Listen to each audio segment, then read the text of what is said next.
आमदार सुजितसिंह ठाकूर यांनी शिवसेना जिल्हाप्रमुख अमोलबापू शिंदे यांच्या छत्रपती शिवाजी महाराज चौक येथे असलेल्या शिवसेना सोलापूर शहर व जिल्हा कार्यालयास सदिच्छा भेट दिली। या प्रसंगी त्यांचं स्वागत शिवसेना जिल्हा संपर्क प्रमुख प्राध्यापक शिवाजी सावंत व जिल्हाप्रमुख अमोलबापू शिंदे यांच्या हस्ते करण्यात आलं।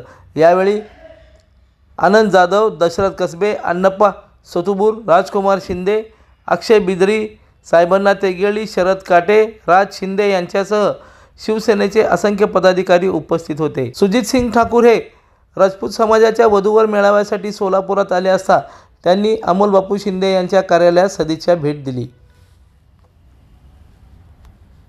लोकदर्शन मराठी चॅनलला सबस्क्राइब करा, बेल बटनला क्लिक करा व लाईक करायला विसरू नका।